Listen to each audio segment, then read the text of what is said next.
Mes bien-aimés, notre Sauveur est né aujourd'hui. Réjouissons-nous.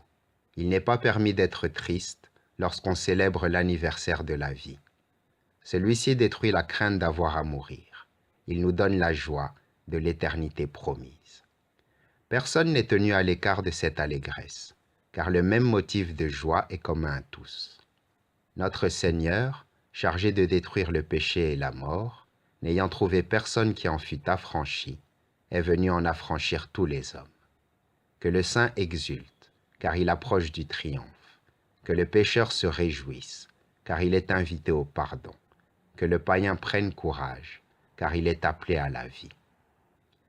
En effet, le Fils de Dieu, à la plénitude des temps, fixé dans la profondeur impénétrable du plan divin, a épousé la nature humaine pour la réconcilier avec son Créateur.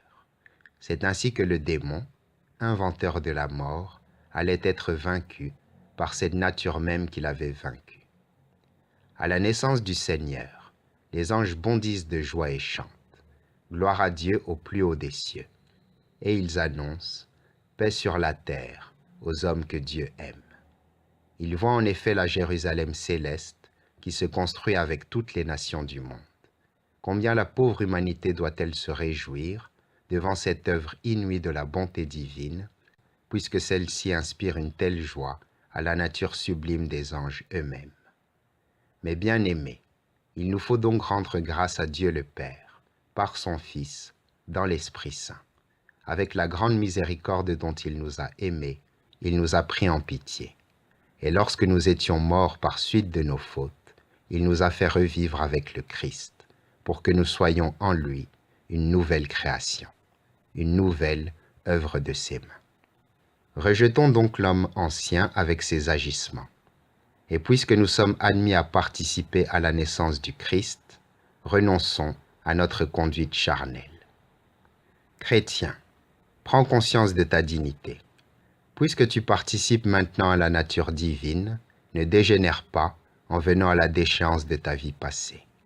Rappelle-toi à quel chef tu appartiens et de quel corps tu es membre. Souviens-toi que tu as été arraché au pouvoir des ténèbres pour être transféré dans la lumière et le royaume de Dieu. Par le sacrement du baptême, tu es devenu temple du Saint-Esprit. Garde-toi de mettre en fuite un hôte si noble par tes actions mauvaises et de retomber ainsi dans l'esclavage du démon. Car tu as été racheté par le sang du Christ. Amen.